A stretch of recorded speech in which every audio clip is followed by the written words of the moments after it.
So now we'll listen to the views of those of us who've listened to Rabbi's message. We discuss it.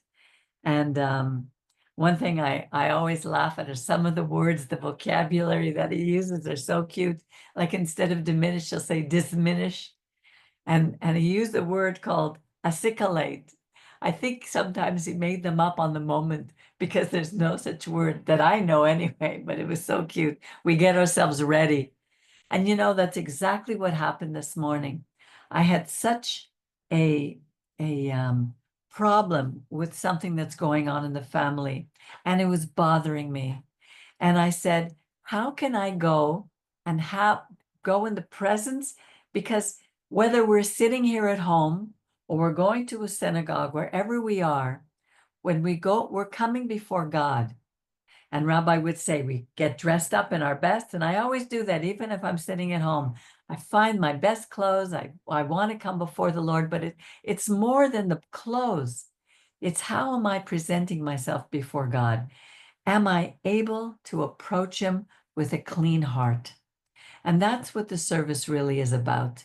When we do the liturgical service, we're praying and we're praising God and we're asking him to help us to be presentable before him, to take those things that are holding us back, with the things that are within us, holding us back before him, so that we can approach him with joy and with a sense of peace, of shalom.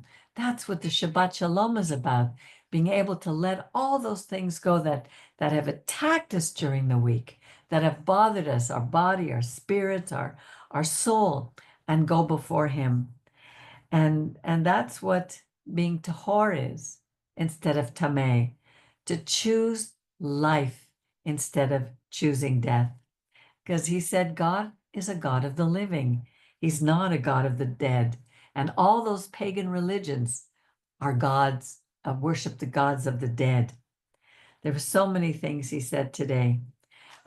Before I kind of summarize, let's see what you heard, Miriam, Mauricio, if there's anyone else who wants to speak about what they heard today, what Rabbi said. It's really interesting how a mistranslation is never just about a literal translation. It affects, for centuries, it affects our thinking about something. And when sa'arat is translated as leprosy, just simply a physical disease, it changes our whole thinking and understanding. It's not about a disease per se. It's about ritual, more to do with ritual purity, our own purity before God. Like how do we go before God? Which was why when the rabbis were told by King Ptolemy of Egypt to translate from Hebrew into Greek, they held a day of mourning, because they understood that there's no way to take a language like Hebrew, which is a language that gives you a picture and is taken only in the context of what is going on, spoken to a specific people at a specific time.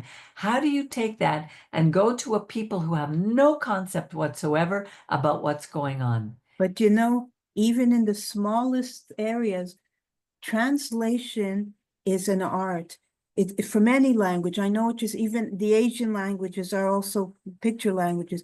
But when I finished writing my book, Helen's father, who's very smart and very, very special person, anyway, he offered to translate my book into French. And at first I said, well, anyway, I said, okay, but you have to collaborate, because you can't translate something without knowing its meaning.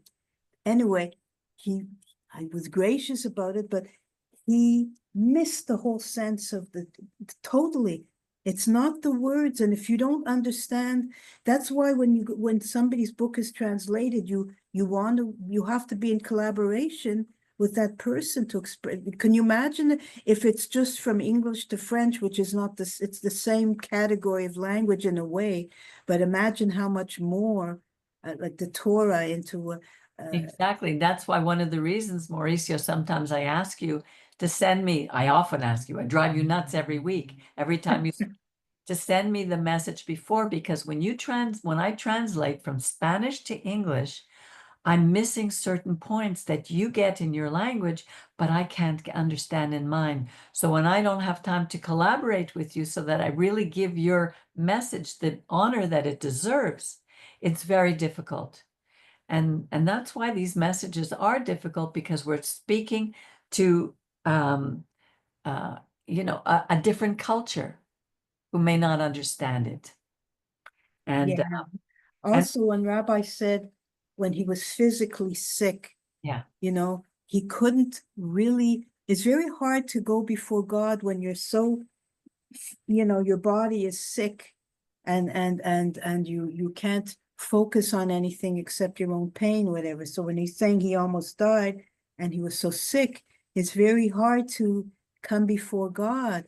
So, but that applies in all realms when you're not clean, when you're not choosing life and you're not clean even in your, you can't approach God because of all your shtick and you have a resentment to this person and to that person. And that's exactly when we need to go before God. yeah, but we have to go before God. But it's these things that if we don't look at these things and examine ourselves, that's also when you're sick is the time sometimes you really examine yourself. But you can choose life or you can choose death. You can say, I'm so sick, where's God? Instead of saying, now's the time to see what's going on. So you do always have that path of life or death.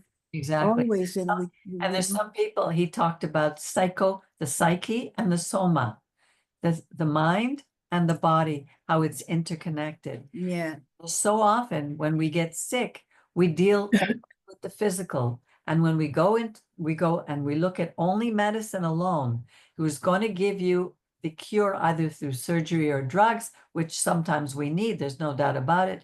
But if we don't look at the emotional and spiritual aspects of what we're going through, we will never find the cure.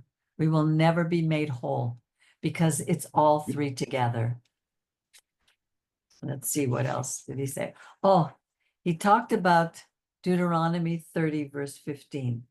See, I have set before you this day life and good, death and evil.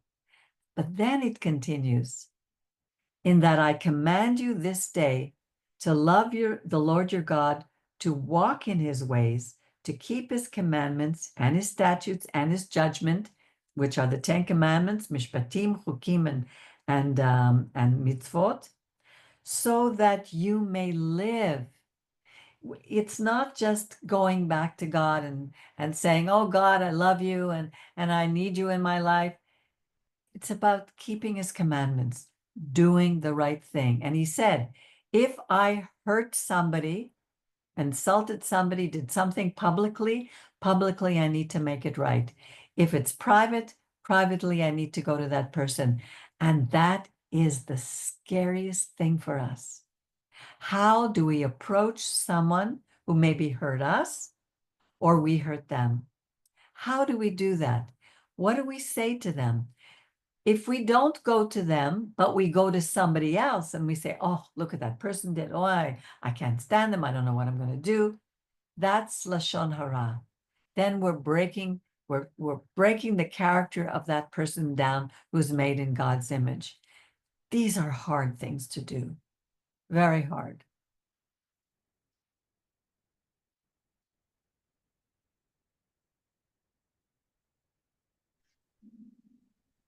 Well, for me, it's very deep what he was saying about the 4th of May and about how many religions are selling the idea that you can be perfect. Mauricio, is it possible to fix your sound? You're just a little low, and Yeah, now better? it's not too clear. No, is there The something? volume needs to be higher. Yeah, the volume too. Now it's off completely. Better? Now is better. Okay, good. Well, as I was telling you, That's something that really captured me, is the idea that there are many religions that are trying to squirrels are fighting in front of me. Oh, So that's funny. sorry. We can't see them, we can't hear them. Yeah. Okay. Good. Yeah. So the point is uh, that I was telling you that he said that there are many religions that are trying to sell you the idea that you can be a perfect person. Right. Okay. And they compare the word in Spanish, puro e impuro, pure, impure, with something that is something relativity to some morality. Okay. Uh, and this is something that I deal sometimes with people in my country, because they believe that when they said, for example, remember the woman at the time of Yeshua that was telling them, okay, she had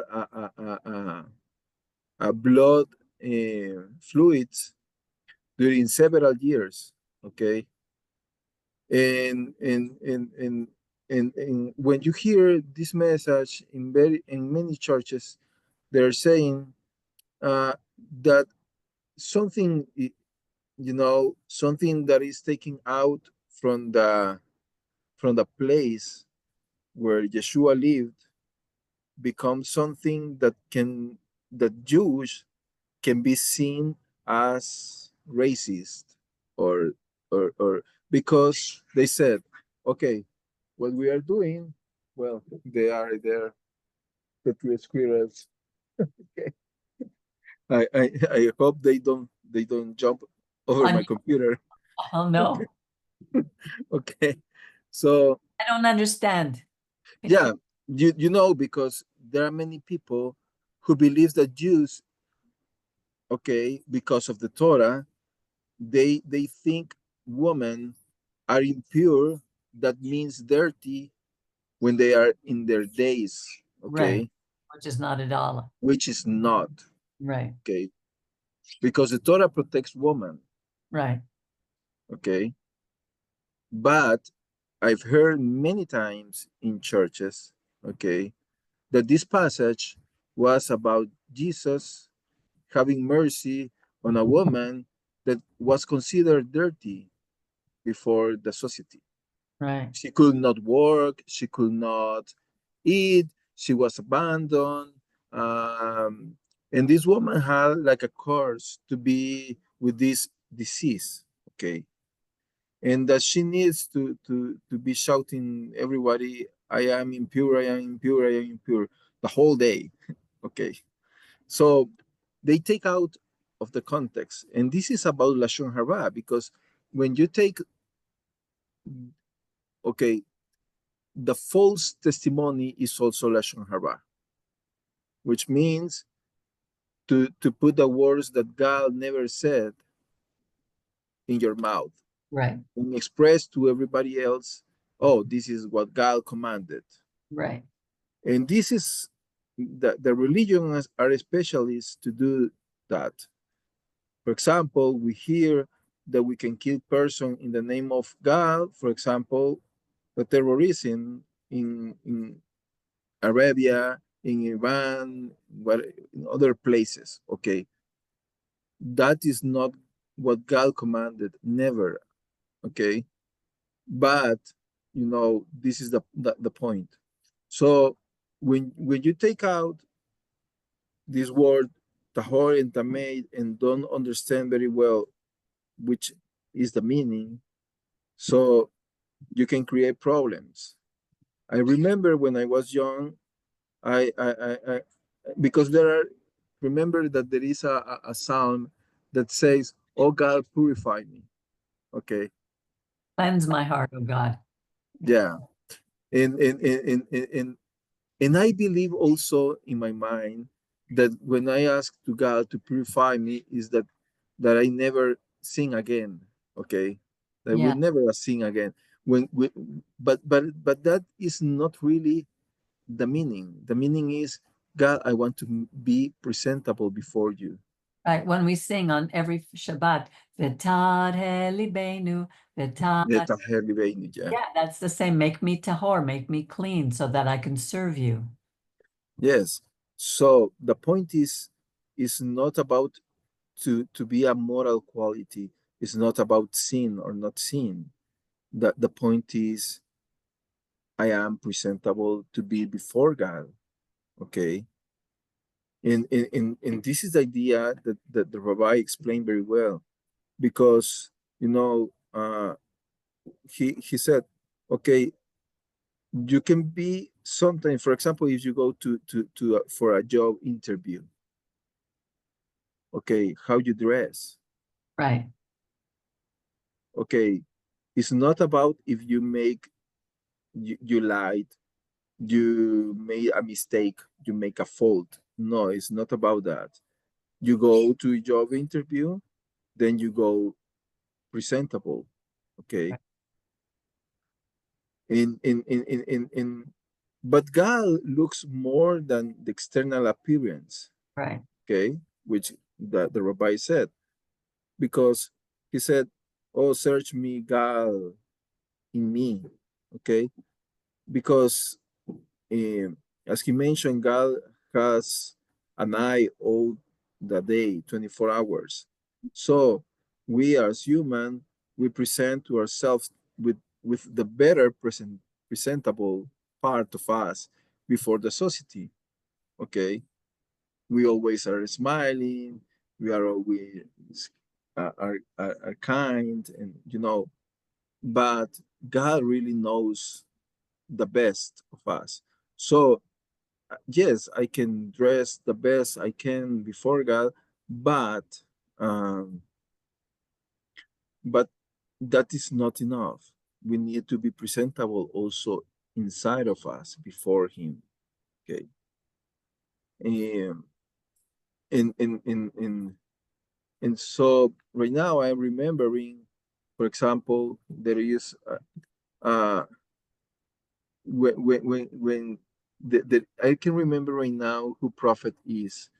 But when the prophet says, he dressed me with joy, okay, with a tale of joy, okay, remember?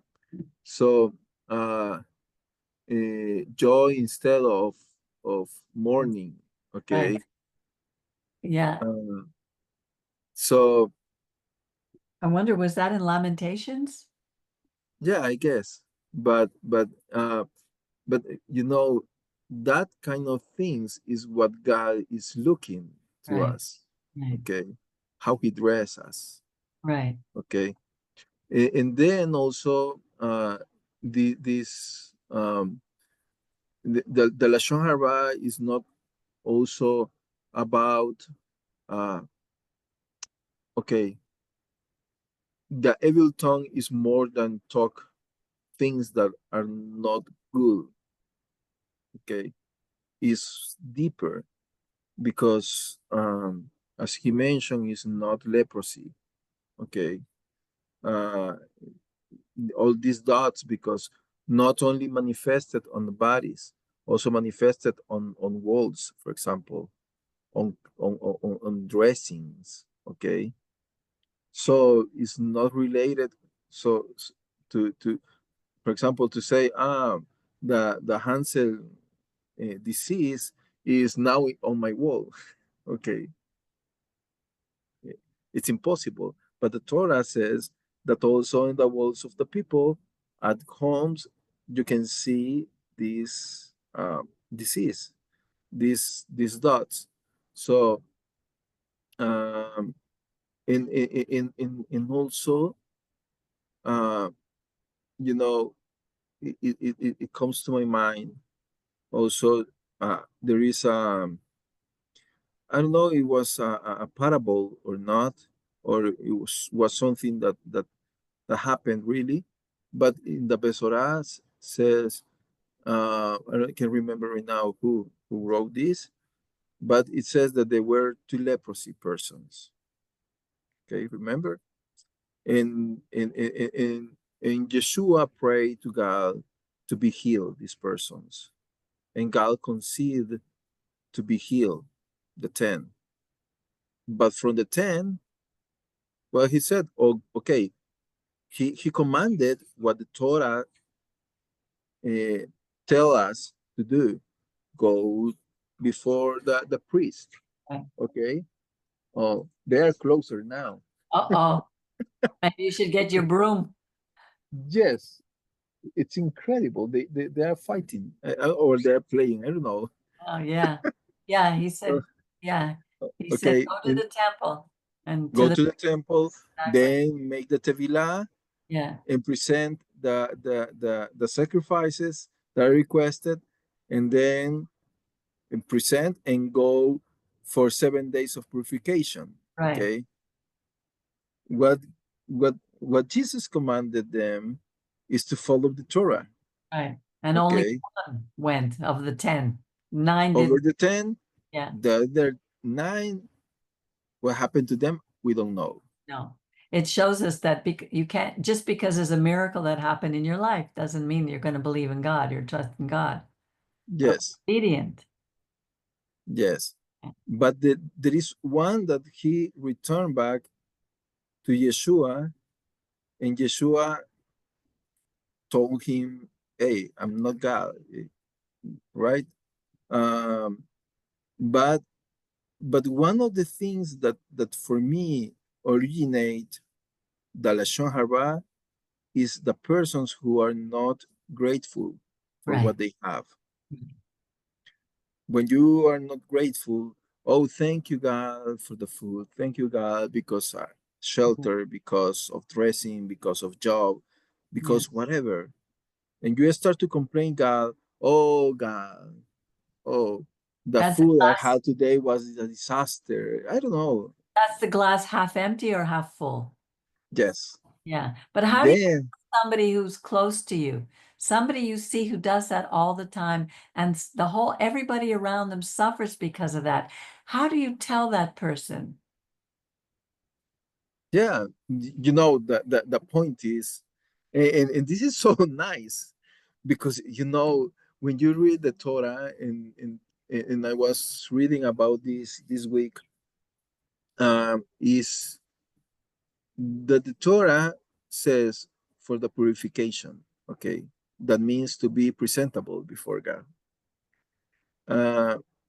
It says, okay, first, you obviously you need to confess what you did, because that's the meaning of the korbanot, okay, to come before God. It's not the action to kill an animal, okay, and then go to the tevilah, okay, Mikveh? to the mikvah. That is a water that Flowing, is running water. flowing Yeah. freely, okay. And the idea of that is, after I confess, I go to the water, okay, and immerse in that water, okay. The water means also the Torah, and you submerge yourself, immerse in that tevilah, in that mikveh, and then you get out. That And is water meaning, is life. Chaim. yeah, water is life, okay. But the meaning that is flowing is because it's like your sins are going away from you, okay, are not there with you. To be clean, you need to leave the mistakes you made Right. away, okay, You forgive yourself. to forgive, Yeah. That's to the let them hardest go, part. okay, Yeah. not to keep in your mind, oh, no. Yeah. And then it's like you raise up again, okay, being a new person, okay, that is something like a resurrection of you in life, okay. And then it says that you need to take your time to complete the purification, because it's not oh, I did the mitzvah, now I'm done. No, you need to spend 7 days, okay, in just to present yourself to the society again, okay, which is sometimes, yes, we understand the first part, but the second part is important because why God is allowed, okay, why time had to be there because God already healed you. Like Why quarantine, to spend 7 days? it's a quarantine period. Yeah, a quarantine period. Yes. But why? And you are alone. Yeah. To You're face still alone. yourselves. You have to face it. Just to think yourself what you did, what really means what you did, Right. and how God saved you, how God healed you, Right. and to return back to the persons now with a completely different way of thinking, Right. okay? Because if not, it's like, oh, I immerse and okay, that is a baptism, okay? Right. So, and then you present yourself against, and you don't give your time to think, to meditate, then you return back to what you were before. Right. Okay. Right. Right. So that is important. Yeah. Okay. So in this I connect with the last things he was saying about the private faults and sins Right. should be uh, resolved in private, Right. public in public. Right. Okay. So most of the faults for me are private. Okay. When are public is because you have been doing many years probably private problems. And so um Well, I think but he was relating it to the congregation when he was saying that because there were people who would spread gossip in the congregation yeah, to a lot of people, and that person would need to go to the front. But because Yeshua said, before you give an offering, go to the person, leave your offering at the altar, go to the person and make it right. If that person doesn't want to make it right, you take him to one of the leaders or the elders. If they don't make it right, then you bring them in front of the whole community, and they have to face the community with what they've done, because that's like the evil tongue. That's what, yeah. but yeah, I'm agree with that, honestly. uh but you know, today, okay, people makes private mistakes public Yeah, and public mistakes private. yeah. So that's why the evil tongue is still every day destroying.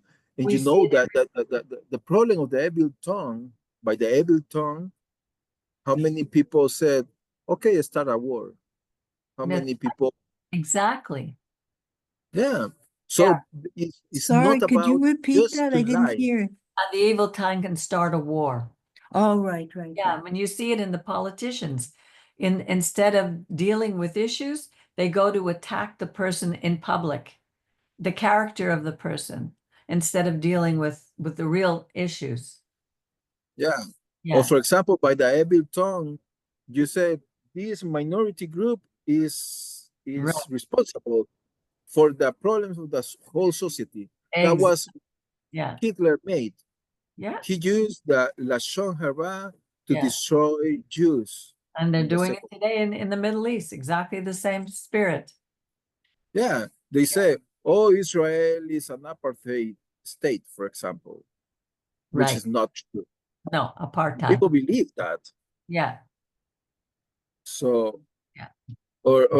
So, so this is, and the problem of the Lashon Hara, honestly, at Mishlei, I can remember it now, but it says that it's not a lonely sin. You know, you need to share this evil tongue to another person and then spread to whole world. Right. Okay, because it's the kind of virus or bacteria, I don't know, that needs to be spread around the whole world to everybody. Yeah. So it's very dangerous. Yeah. And people only believe that Lashon Hara is to say lies. Yeah, but say lies is a whole, is a deep hole. Okay, so uh, so for me, that is something that I really love from the message of the rabbi, because you know, he he taught many things, and I remember that I, because in my mind, for example, to drink, to the lust, I don't know, things like that are worst sins than la shohara. I always thought, la shohara is a tiny, sin. Yeah. Nobody dies for that. No, it's a huge problem. Yeah. Okay, that the Torah really cares about it. Okay, Yeah. and that is the problem. That is like, remember what Shlomo said, that the small foxes destroy the the camp of grapes, the vineyards. Okay, this lashon hara Yeah. is like that little fox. Exactly. And the Boy, thought starts with the thoughts, these little foxes, these little ideas that thought, and then they go out and yeah, it's so true. We have to grab so those foxes and get rid of them. yeah, it's Yeah. better. Yeah, exactly. I was just thinking about it because people have been asking me about why, after the woman had gave birth, she had to be clean to go before she could go to the temple to be with the circumcision of her son. And then after that, it would be 33 days if she had a son for her to be in quarantine, and then 66 days for her to, if it was a daughter. And people said, why? What's the difference with 66 and 33? So I know that the woman needs time. Rabbi would tell us the woman needs time to get strong again. After you give birth, there's a period where women suffer from what's called postpartum depression. Her body is very low. She's just given birth. She needs that time to become strong again. But if it's a boy, it's only 33 days. But a girl, 66 days. And then it just occurred to me, maybe the first 33 days were for her. The second 33 days were for the daughter who couldn't stand up before God for himself. Maybe that was why. It's just the understanding Sorry, that Peggy, sorry, I don't understand. we'd be doing the 33 days for her and then for her daughter, another 33 days. No, that I understand, but what's your reasoning? What did you Well, say? it's just simply that. It's not, there's no, No, but what do you no think is the reason for that? That it's 66 for a woman? doing it for her daughter too. Because what? She's giving birth to a girl who No, cannot. no, I understand, but why do you think it's 33 for a boy and 66? Well, God knows the nature of the body and the nature of the soul. 33 days, just like he knows on the seventh day is when the Brit Milah, the blood, it coagulates the most. Right, right. Okay, there must be something in the female body that she needs those 33 days for her husband to leave her alone. No, but I'm talking about the girl, with the boy and the girl, it's the same thing. The husband has to leave her alone. No? Exactly. But the 66 days, she's doing it for her daughter. Oh, I see her, because her daughter is gonna also, Yeah, it's the daughter what can't do she's it. gonna become, you mean? Exactly. Okay. I think to me that makes sense because there's a lot of opinions that don't make any sense to me. What's your opinion, Mauricio? For me, is something like Peggy said. Okay, the 7 days is for the boy. At the 8th day, he's circumcised. Right. Okay. In the 33 days is for the woman. Right. And yes, I made a the mistake. The 8th day that the circumcision. yeah, Yeah. yeah. And then also for the girl, she's taking more time. Some interpretation is because the woman, but it's not proven really. Okay, but they said that some interpretation says that woman needs more estrogen. Okay, estrogen. Uh, Estrogen. Yeah. Hormones. yeah, yeah. And but for me, it's more logical what you said, Peggy, about the she's carrying 3 days for her daughter also. So Yeah. that's why. That would make sense to me. Whether, we can discuss and discuss and discuss. There are so many hukim, so It's many like a things. spiritual idea. Yeah, it's a spiritual idea. Yeah. Exactly. And it's a spiritual book. That whole thing about the Motse Shemra, we give the person a bad name, the tsa'ara, the sickness of the tongue. That's why I'm asking myself. I've been having so many problems in my mouth and with the tongue. God is trying to teach me. And the funny thing, oh, by the way, my daughter Tammy says this morning, she sent me a text. She says, say hi to the congregation for me. And when I had this problem with my mouth, she knows that I'm always looking at something spiritual or emotional. She says, well, maybe God is punishing you for something that you said. So I said, it's very possible. Uh, my mother always said that I have what comes out of it doesn't go to my brain first to think about it, although I'm much better than I used to be. It goes to the tongue first. But I still struggle every single day with what to say to somebody, whether it's my job to say it to somebody. It's because sometimes people have to learn from their own mistakes. Even though we see something that's so clear about what they're doing, like my older daughter, I see something so clear about what she's doing, but I don't know how to tell her because she's not receptive. Oh, mom, what do you know? You've made too many mistakes in your life. You can't tell me. You know, so it's very hard. It makes me feel bad because I don't want her to suffer. I want her to learn from the mistakes of others, from my mistakes. But if someone isn't open, then I just have to let it go. But it's hard to watch your children suffer. You're just beginning now, Mauricio. You're just beginning and thank God you're giving them a good base. But no matter what we give to our children, the world is going to pull them in different directions, and they're going to go on a path that you may not like, and they're not listening. Like we see people doing things, kids today doing things, and we are like a child, a young person who's deciding that they're born a boy, but now they want to be a girl. And what can we say to them? You know, if we say the truth, everybody's against us. But God wants us to say the truth.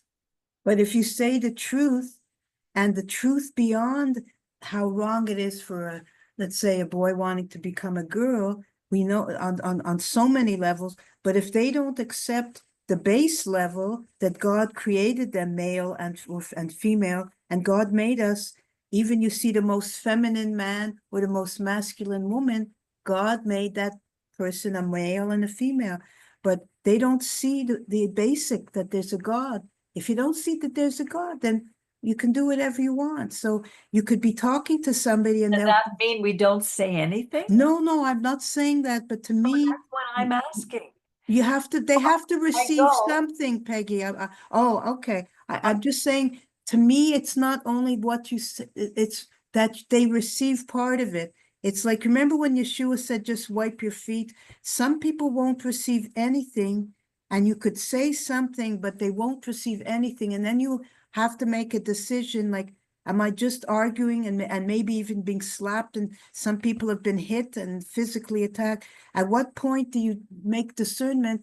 Like, you have a friend, who you talk to about her grandchild, and you've talked to her about what you feel about that. But there comes a point when you have to say, how far can I pursue this? That's, I'm not saying to keep not open your mouth. You have to open your What mouth. would you do, Mauricio, if your son came to you and all of a sudden and said, I want to become a girl? What would you do? Would you say, oh, that's nice? No, I won't. Just to say him, okay, good, okay. I don't know the name. You know that God created just two genders, male and female. That's it. You have chose to live under a different way. That will not change my love for you. But the problem is that you will never be fulfilled at your life, because that when God creates you, he designs you to have a function like a boy or like a girl. Now you are changing that, and thanks God there is a free will, okay? But the point is that you will never be a person full of joy, full of, succeed or whatever you want to name it, okay?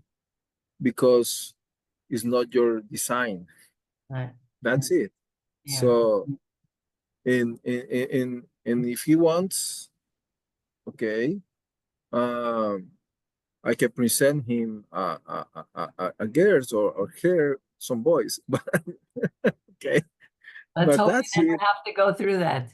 I doubt it. It Yeah, would be something else, but these are yeah. different things. I had some experience with persons that the girl just said, I am lesbian. The girl was 13 years old. Okay. Right. Yeah.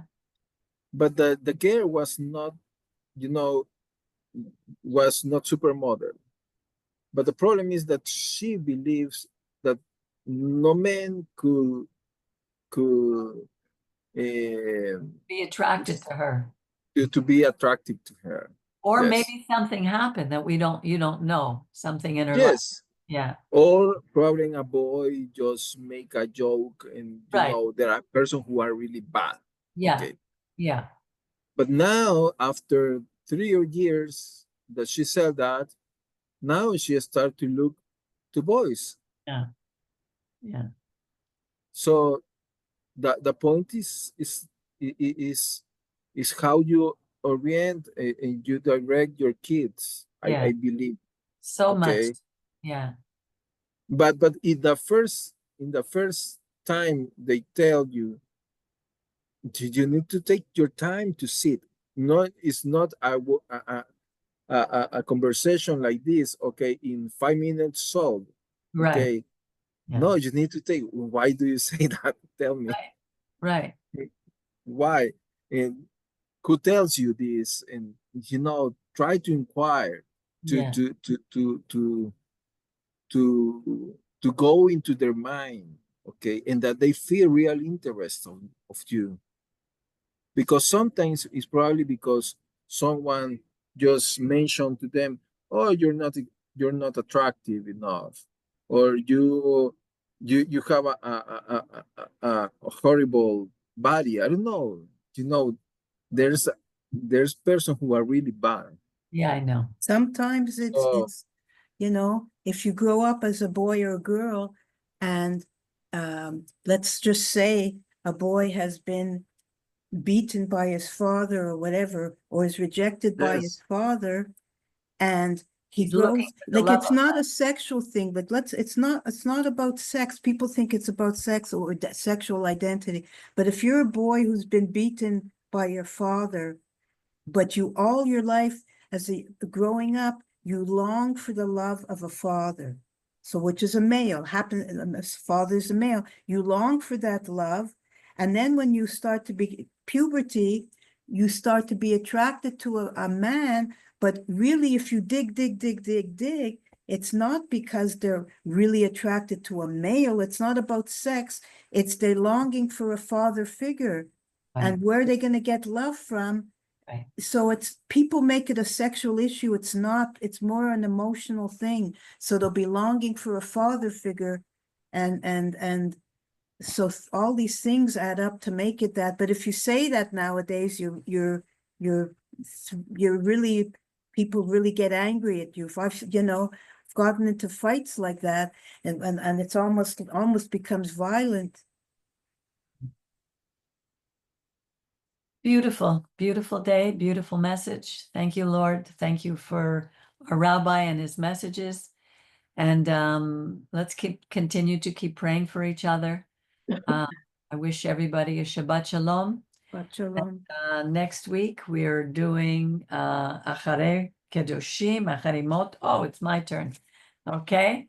So have a wonderful rest of the day and a good week. God bless you all. Shabbat shalom. Shabbat Shalom.